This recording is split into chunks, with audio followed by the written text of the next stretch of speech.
सबसे पहले आप सभी पत्रकार और छायाकार साथियों का बहुत बहुत हार्दिक धन्यवाद कि आपका जो सहयोग है वह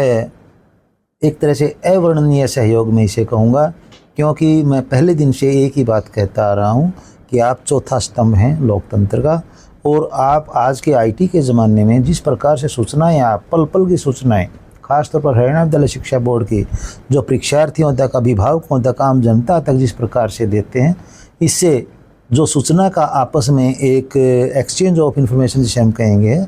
वह बहुत ही सराहनीय आपका ये रहा है। दूसरा, जैसा आपने भी कहा, स्टेट की जो 2024 की पात्रता परीक्षा थी, आप और हम सभी काफ़ी लंबे समय से इसके लिए संघर्षरत थे और उधर से परीक्षार्थियों को भी काफ़ी लंबे समय से इंतज़ार था।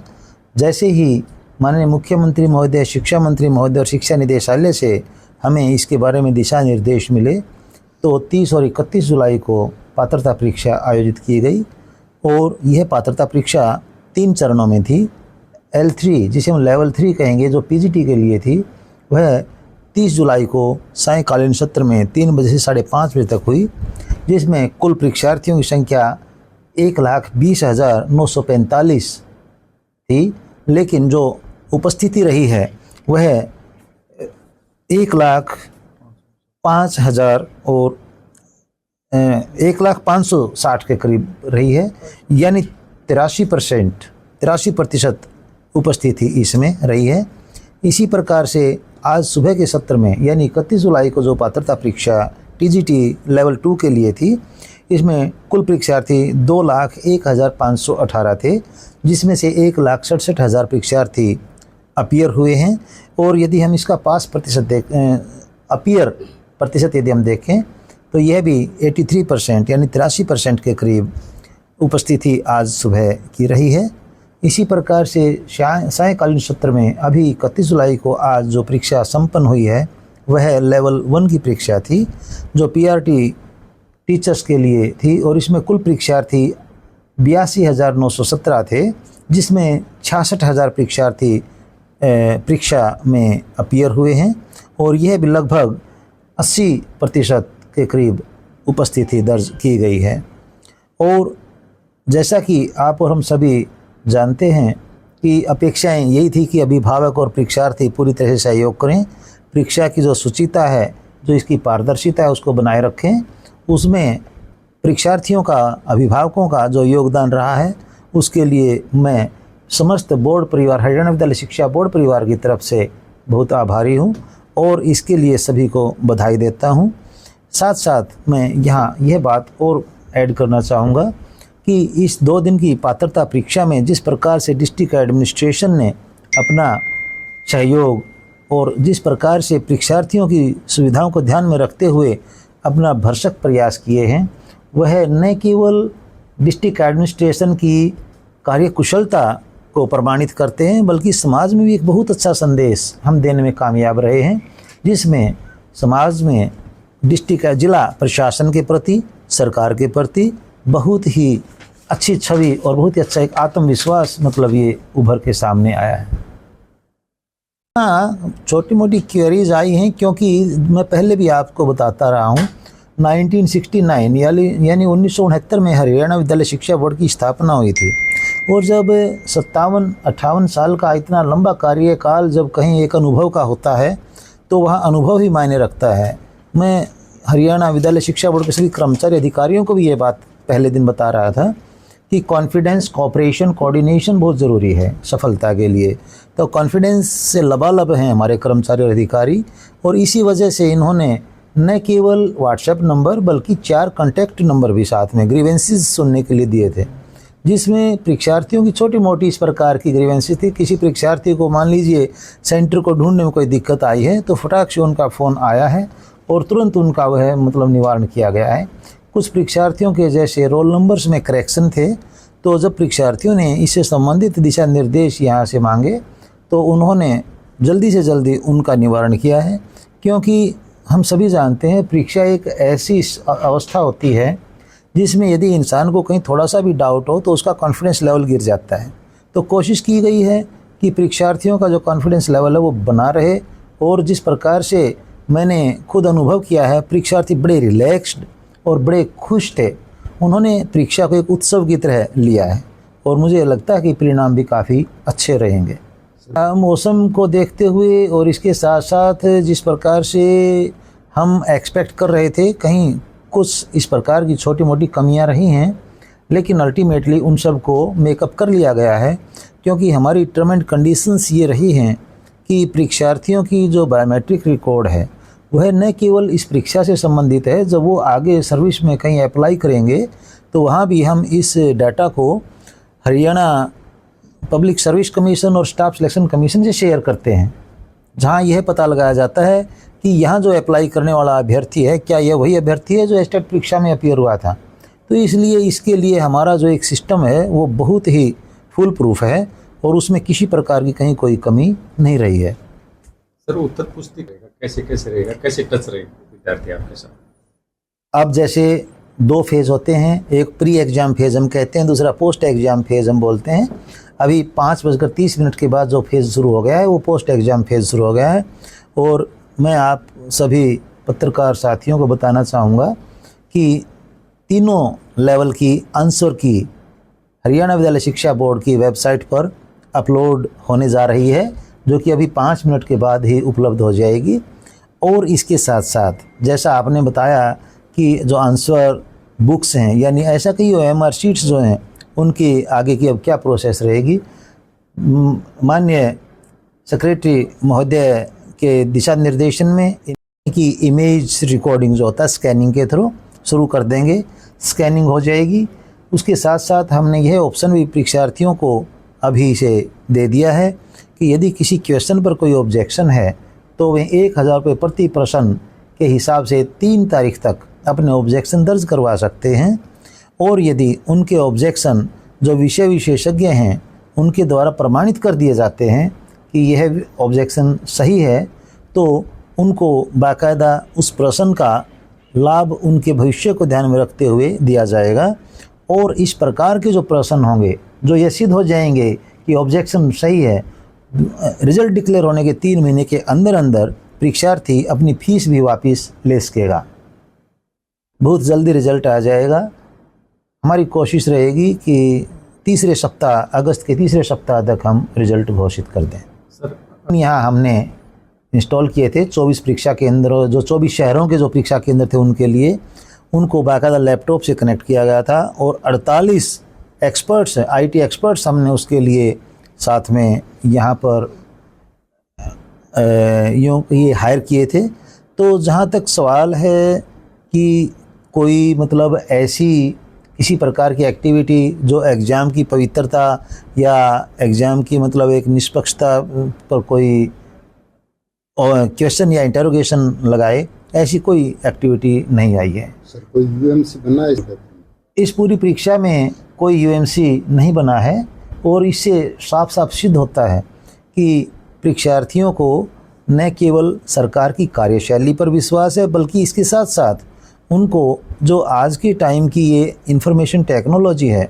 इसके ऊपर भी पूरा भरोसा है कि कहीं किसी प्रकार की यदि इस प्रकार की कोई एक्टिविटी होती है तो ऐसा ना हो कि UMC बन जाए, कोई और नुकसान हो जाए। जो कि बड़ी खुशी की बात है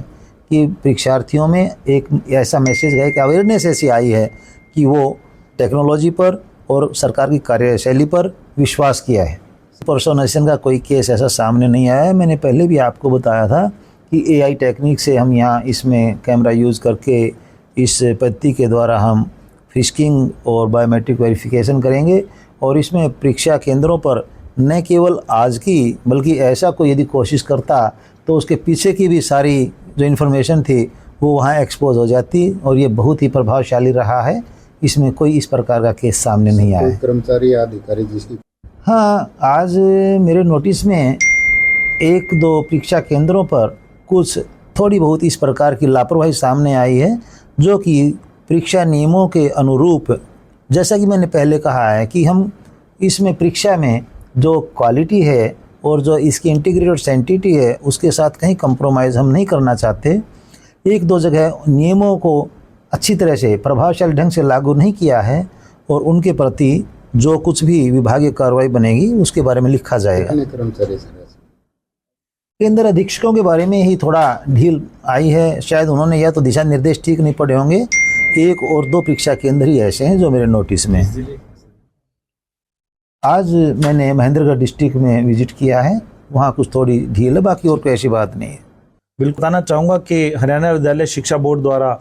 हरियाणा टीचर एलिजिबिलिटी टेस्ट 2024 के आयोजन के लिए आप देखते हैं कि तकनीक का काफ़ी अच्छे ढंग से ये प्रयोग किया गया और ये प्रयोग काफ़ी सफल रहा।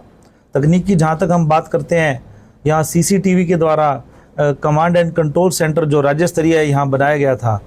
तो उसके द्वारा हरियाणा के प्रत्येक जिला मुख्यालय के प्रत्येक केंद्र पर नज़र रखी जा रही थी। प्रत्येक केंद्र के प्रत्येक कमरे पर और हर एक परीक्षार्थी पर नज़र रखी जा रही थी। जैसा कि अभी आप पूछ ही रहे थे कि इस तकनीक का, इस जो 48 हमारी जो स्क्रीन लगाई गई थी उसका क्या उपयोग रहा, तो मैं बताना चाहूँगा कि आज इस तकनीक का कमांड एंड कंट्रोल सेंटर का काफ़ी अच्छे ढंग से जो प्रयोग हो सकता है, उपयोग हो सकता है, आर्टिफिशियल इंटेलिजेंस का जो उपयोग हो सकता है, यहाँ इस केंद्र पर देखने को मिला। किसी भी सेंटर पर जब हमें यहाँ दिखाई देता था कि कुछ ऐसी संदिग्ध गतिविधि हो सकती है, तो मैं खुद यहाँ देखा कि किसी ज़िले में जहाँ कुछ ऐसी गतिविधि लग सकती थी, तो उस कैमरे को जूम किया गया, उस कैमरे में उस परीक्षार्थी की तरफ देखा गया और यहाँ से जो दिशा निर्देश दिए गए उसको चेक कराया गया। हालांकि ऐसी कोई संदिग्ध गतिविधियाँ जो नहीं पाई गई, ऐसी नहीं पाएगी, लेकिन इस आर्टिफिशियल इंटेलिजेंस का, इस तकनीक का यहाँ बैठकर हम हरियाणा के हर 22 जिलों और 2 उपमंडल स्तर के जो हमारे परीक्षा केंद्र हैं उन सभी पर नज़र रख पा रहे थे, जो कि वैसे फिजिकल तौर पर, ऑफलाइन तौर पर जो कि संभव नहीं होता। और तकनीक की बात है, फ्रिस्किंग की बात है, तो बायोमेट्रिक के द्वारा आप देख सकते हैं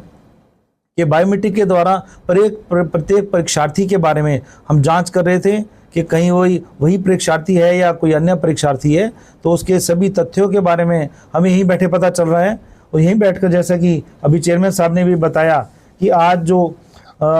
लेवल 1 की परीक्षा है उसमें 82,917 परीक्षार्थी जो उपस्थित हुए, जो टेंटेटिव डाटा जो 66,000 का है, तो आप देख पा रहे हैं कि यही बायोमेट्रिक से देखकर ही हमें पता चल जाता है कि ये बायोमेट्रिक से देखकर पता चल जाता है कि कितने परीक्षार्थी हैं, किस केंद्र पर जा रहे हैं, किस जिला में किस केंद्र पर कितने परीक्षार्थी हैं, कितनों की बायोमेट्रिक हो चुकी है, कितने केंद्र पर आ चुके हैं, कितने केंद्र के अंदर प्रवेश कर चुके हैं। और आप देखते हैं कि इसको चेक और काउंटर चेक का एक बहुत बड़ा जरिया है। हम बायोमेट्रिक के माध्यम से हम ये पता तो करते हैं कि कितने हमारे छात्र उपस्थित हुए हैं,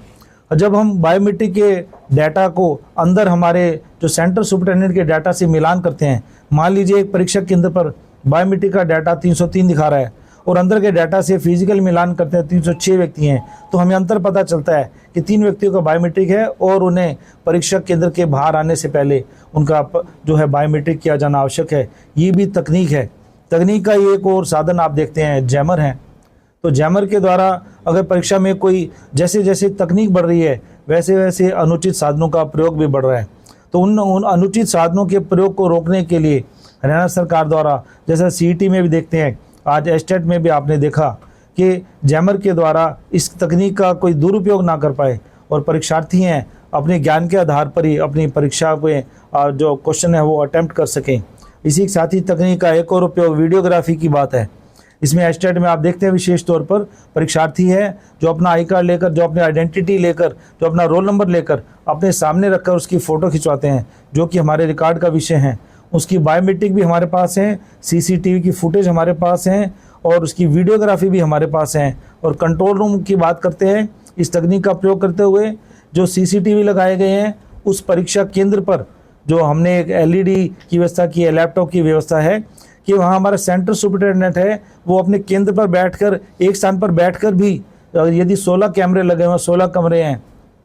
तो प्रत्येक 16 के 16 कमरों को एक एक करके वहीं से अपना नज़र रख सकता है। जिला स्तर पर, जिला मुख्यालय पर, जिला शिक्षा अधिकारी के कार्यालय में जिला स्तर का हमने कंट्रोल रूम स्थापित किया है, जिसमें कि एक अधिकारी हैं, 2 कर्मचारी उपस्थित रहे और एक चतुर्थ श्रेणी कर्मचारी उपस्थित रहे। मुख्यालय के स्तर पर हरियाणा विद्यालय शिक्षा बोर्ड में कमांड एंड कंट्रोल सेंटर है, उसकी व्यवस्था की गई। इसके साथ ही आप देखते हैं फ्लाइंग स्क्वाड की उड़न दस्तों की बात है, तो चेयरमैन महोदय का उड़न दस्ता है, इन्हें चेयरमैन महोदय द्वारा भी पूरे हरियाणा के अलग अलग स्थानों पर काफ़ी दूरी तक भी इसकी जांच की गई, उन उड़न दस्तों द्वारा चेक किया गया। वाइस चेयरमैन है हमारे, वो भी बहुत से जिलों में प्रतिदिन, कल भी कई जिले कवर किए, आज भी कई जिलों पर जाकर उनकी जांच की है। और सचिव कार्यालय द्वारा भी उड़न दस्ते हैं, उसके द्वारा भी जो इसकी केंद्रों की जांच की गई। मुझ द्वारा भी कुछ केंद्र हैं जिला स्तर पर, वो देखे गए। और 220 से अधिक उड़न दस्ते हैं पूरे हरियाणा में, उन द्वारा जो सभी केंद्रों की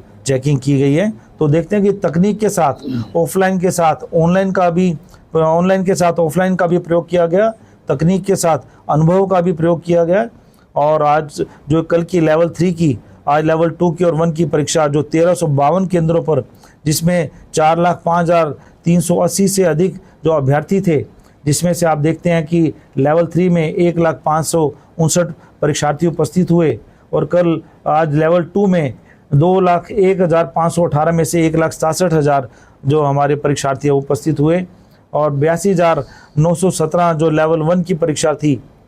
उसमें से 66,000 जो परीक्षार्थी आज उपस्थित हुए। और ये भी आप देखते हैं कि सीईटी की परीक्षा के केवल 2 दिन के बाद इतने जो जोश के साथ जो परीक्षार्थी उपस्थित हुए हैं, ये अच्छा संकेत है। और हरियाणा विद्यालय शिक्षा बोर्ड का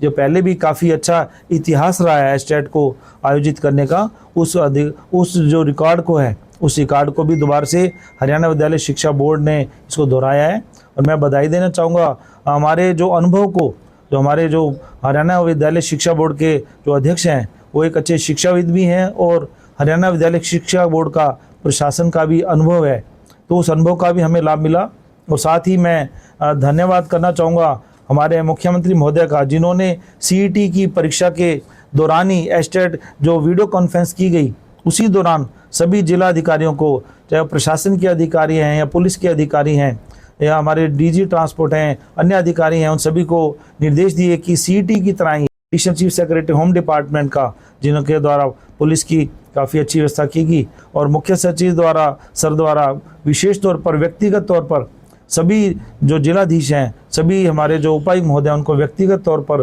परसों दिशा निर्देश जारी किए गए। और इसके साथ ही सीपीएस सीएम सर हैं, उन द्वारा भी व्यक्तिगत तौर पर सभी जिलाधिकारियों को, चाहे प्रशासन के अधिकारी हैं या पुलिस के अधिकारी हैं, उन सभी को दिशा निर्देश दिए इसके सफल अच्छी तरह से आयोजन करने के लिए। और मैं मार्गदर्शन के लिए धन्यवादी हूँ हमारे additional chief secretary education department का और कमिश्नर सेक्रेटरी जो ट्रांसपोर्ट डिपार्टमेंट है, जिनके द्वारा जो हमारे ट्रांसपोर्ट की अच्छी व्यवस्था की गई। और ख़ास तौर पर डायरेक्टर जनरल पुलिस सर का, जिन्होंने सभी पुलिस अधिकारियों को कानून व्यवस्था को बनाए रखने के लिए निर्देश दिए, जिसमें कि चाहे वो सेंटर पर हमारे क्वेश्चन पेपर ले जाने की बात हो, जिसमें 2 हमारे सशस्त्र पुलिस कर्मियों की अभिरक्षा में क्वेश्चन पेपर ले जाए गए, वहाँ से हमारे जो कलेक्शन सेंटर पर उन्हीं पुलिस कर्मियों द्वारा ले जाया जा रहा है। और वहाँ से कलेक्शन सेंटर से यहाँ हरियाणा विद्यालय शिक्षा बोर्ड के मुख्यालय पर लाने के लिए हर एक जिला के पुलिस कप्तान को हमारे डीजीपी महोदय द्वारा पुलिस की एस्कॉर्ट में यहाँ सुरक्षित तौर पर जो क्वेश्चन पेपर लाने के लिए निर्देश दिए गए। इसी के साथ ही additional director general police law and order द्वारा भी सभी पुलिस अधिकारियों को निर्देश दिए गए। साथ ही हमारे डायरेक्टर सेकेंडरी एजुकेशन हैं, उन द्वारा भी समय समय पर शिक्षा विभाग के हमारे अधिकारियों कर्मचारियों को दिशा निर्देश जारी किए जाते रहे, ताकि सफल आयोजन किया जा सके। और हमारे जो बिजली बोर्ड के हमारे चेयरमैन हैं, एमडी हैं, इसके साथ ही हमारे जो सभी, मैं धन्यवाद करना चाहूँगा विशेष तौर पर हमारे जो सभी उपायुक्त महोदय हैं और हमारे पुलिस कप्तान हैं, जितने भी कमिश्नर पुलिस हैं। मैं विशेष तौर पर बताना चाहूँगा कि 2 दिन पूर्व मैंने व्यक्तिगत तौर पर सभी जिला उपायुक्त महोदय से ये निवेदन किया था, उन द्वारा ये आश्वासन दिया गया कि सभी तैयारियां मुकम्मल की जा चुकी हैं, सभी अधिकारियों को दिशा निर्देश दिए जा चुके हैं। और मुझ द्वारा सभी पुलिस कप्तान हैं और सभी कमिश्नर पुलिस हैं, उनसे भी व्यक्तिगत तौर पर 22 के 22 जिलों में जब उनसे रिक्वेस्ट की गई, उनसे निवेदन किया गया पुलिस की व्यवस्था के बारे में, उन द्वारा भी बताया गया कि सारी पुलिस व्यवस्था ये की जा चुकी है। तो मैं सभी का धन्यवाद करना चाहूँगा और सभी एसडीएम साहिबान का, विशेष तौर पर हमारे हरियाणा विद्यालय शिक्षा बोर्ड के हमारे अधिकारी और कर्मचारी, जिन्होंने दिनों रात लगकर हमारे चेयरमैन महोदय, वाइस चेयरमैन साहब के गाइडेंस में दिनों रात लगकर बड़ी शिद्दत से कार्य किया, इसको सफलतापूर्वक अंजाम दिया। और ख़ास तौर पर पत्रकार और छायाकार साथी, जो कि चेयरमैन महोदय बता रहे थे, वो सही बात भी है और ये सत्य है कि ये जो हमारा लोकतंत्र का चौथा स्तंभ है, आपका भी विशेष तौर पर योगदान है, इसके लिए सभी धन्यवाद के पात्र हैं। काफ़ी अच्छा प्रश्न आपने पूछा। इसके बारे में जो बताना चाहूँगा कि जो ये ऑप्शन दिया गया वो गृह जिले के बाद नहीं, हमने जो परीक्षार्थी थे उनसे उनकी ऑप्शन पूछी, कहाँ वो कंफर्टेबल है, कहाँ वो जो आसानी से जो परीक्षा में उपस्थित हो सकते हैं। तो अधिकतम जो छात्र हैं उन्होंने गृह जिले को चुना, लेकिन जो छात्र जो परीक्षार्थी हैं कुछ ऐसे भी हैं जो बाहर कहीं अन्य जिले में नौकरी कर रहे हैं, तो उन्होंने वो स्थान भी चुना। तो जो स्थान जो उनको निकटतम था, जहाँ उन्हें आने जाने में सुविधा थी, तो वहीं उनका आना जाना हुआ, जिससे मैं मानता हूँ कि कम सफ़र भी तय करना पड़ा, ईंधन की बचत हुई, समय की बचत हुई और वो कंफर्टेबली वो मानसिक तौर पर भी कहीं ना कहीं उन्हें आराम मिला। ये अच्छा प्रश्न आपका। अब मैं बताना चाहूँगा कि बायोमेट्रिक की अब की बार काफ़ी अच्छी व्यवस्था रही। जैसे कल 399 केंद्रों की बात थी, तो सबसे बड़ी बात मटेरियल की बात है और दूसरी मैन पावर की बात है। हमने क्या किया कि जितने भी हमारे सर्विस प्रोवाइडर थे, उन सभी सर्विस प्रोवाइडर से, चाहे वो सीसीटीवी के हैं, फ्रिस्किंग के हैं, बायोमेट्रिक के हैं, जैमर के हैं, वीडियोग्राफी के हैं, उन सभी सर्विस प्रोवाइडर से हमने 2 दिन पहले ही कहा कि आपका सबसे पहले आप हमें बताएंगे कि उन सेंटर पर मटेरियल पहुंचा या नहीं पहुंचा, उनसे लिखित में हमने लिया। दूसरा, उन सभी सेंटर्स पर उनका कौन सा व्यक्ति हाजिर रहेगा, उसका नाम और उसके फ़ोन नंबर के साथ आप हमें देंगे, जिसके लिए एक फ्लो चार्ट बनाया गया जो कि रिकॉर्ड का विषय है। हमें किसी केंद्र पर कहीं भी कोई सूचना प्राप्त होती थी तो हम तुरंत वहाँ फ़ोन करते थे। जैसे बायोमेट्रिक की आप बात करते हैं, तो बायोमेट्रिक में मान लीजिए किसी एक केंद्र पर यदि कोई व्यवस्था नहीं है तो तुरंत उस केंद्र पर उसी व्यक्ति से बात करते थे। तकनीकी तौर पर कोई दिक्कत है, मान लीजिए उसका टाइम आउट की बात है, तो जो उनके राज्य स्तर के जो अधिकारी हैं उस कंपनी के फर्म के, वो उनको अपने कंट्रोल रूम में हमने बिठाया हुआ था, और टाइम आउट की बात है तो यहीं से उनको कंट्रोल किया जा रहा था। कि मैन पावर की बात है तो सरप्लस मैन पावर उपलब्ध थी, और यदि ज़्यादा व्यक्तियों की आवश्यकता है तो हम यहाँ से उनको अपने उस केंद्र पर भेजे थे। और इन फर्मों द्वारा डीसी कोऑर्डिनेटर भी लगाए गए थे, जो डीसी कोऑर्डिनेटर के जो नंबर हमारे पास उपलब्ध थे, यदि कोई ऐसी सूचना प्राप्त होती है तो तुरंत डीसी कोऑर्डिनेटर से संपर्क करते थे और सबसे पहले उस केंद्र पर संपर्क करते थे। केंद्र पर भी कोई दिक्कत है तो जिला कोऑर्डिनेटर से संपर्क किया जाता था कंट्रोल रूम के द्वारा, और उनके जो राज्य स्तर के अधिकारी है वो हमारे कंट्रोल रूम में उपस्थित थे। इस प्रकार ये काफ़ी अच्छे ढंग से अब की बार मुझे आयोजन देखने को मिला। ये काफ़ी अच्छा प्रश्न है, और ये सुविधापूर्ण भी और दुविधापूर्ण भी कहूँगा मैं इस प्रश्न को, क्योंकि मैं ये कहना चाहूँगा कि जो जैसे आप खुद मान रहे हैं कि आप खुद ही मान रहे हैं कि सफलतापूर्वक आयोजन हुआ, तो इसके अंक देने का जो काम है वो मैं आप सभी पर छोड़ना चाहूँगा, और सबसे बड़ी बात मैं परीक्षार्थियों पर छोड़ना चाहूँगा, जनता पर छोड़ना चाहूँगा, क्योंकि इसके अंक तो आप ही देंगे जिसका सफलतापूर्वक आयोजन की आपने बात कह दी। तो आप 100 में से 100 अंक देते हैं या 100 में से 101 अंक देते हैं, तो ये आप पर निर्भर करता है। सफलता जब आप मैं कहना चाहूँगा कि जो 1352 केंद्रों पर जो परीक्षा आयोजित की गई, कोई अनटूवर्ड्स इंसिडेंट्स नहीं हुआ, कोई संदिग्ध गतिविधियाँ नहीं है, कोई यूएमसी नहीं है, कोई पुलिस कार्रवाई नहीं है, और किसी प्रकार की कोई शिकायत नहीं है, तो मैं मानता हूं कि no news is good news, कि जब कोई सुनना नहीं है तो सब ठीक है, सब अच्छा है। और आज आप देख रहे हैं, आज तो जो माहौल भी अच्छा है, मिजाज भी अच्छा है, मौसम भी अच्छा है, तो सब कुछ अच्छा है। पीजीटी में सभी विषयों को शामिल किया गया था, ये रिकॉर्ड का विषय मैं ये देख कर बता पाऊँ। सब्जेक्ट्स का भी जो आप देखते हैं कि रैंडमाइजेशन किया गया, ताकि किसी प्रकार की कहीं कोई ऐसी कोई संभावना ना रहे कि किसी प्रकार की कोई गुंजाइश ना रहे, किसी प्रकार की गड़बड़ की, किसी प्रकार की भाई भतीजावाद की, किसी प्रकार के किसी के फेवर की बात ना रहे, किसी प्रकार के डिसफेवर की बात ना रहे।